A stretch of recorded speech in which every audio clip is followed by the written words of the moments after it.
I kind of felt a little stressed out, and about 3 months in, I started to get really stressed. After a while, it just started to feel like that you'd been on your own for too long and you just needed to go out and talk to somebody. But obviously, you couldn't do it face to face.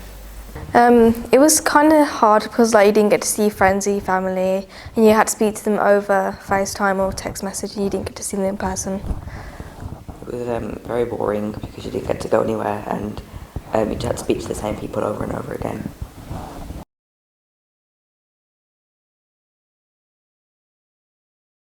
I would take the vaccine because it's gonna obviously help with the COVID, but then I wouldn't because it's gonna hurt your arm. I'd do it if it wasn't a needle, definitely. Yeah, I think it's important to have the vaccine as soon as possible. It keeps you safer from the virus and puts you in less danger, and the people around you too. Because obviously, if you get vaccinated, then you're immune. It's more rare for you to get COVID. It's going to be the only way that we're going to get out of the pandemic. So.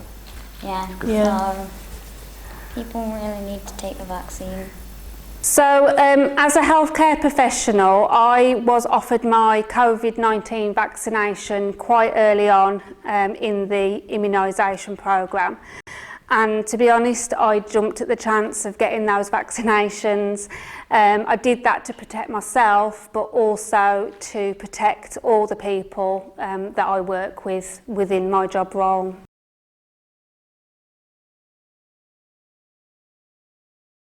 I think because of how long it's gone on, it's going to be a daily routine. It's putting our mask on, hand sanitizing, social distancing.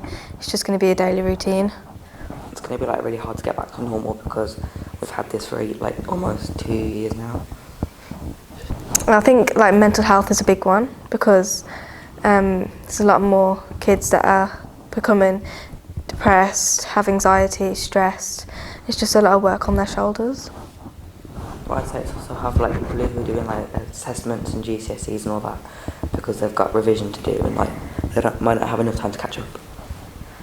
So I really think the COVID pandemic has made people more aware of mental health problems, especially during the lockdown period. And I think talking about mental health, and especially with young people, I think it's really helping to kind of break the stigma down of people having or experiencing mental health problems.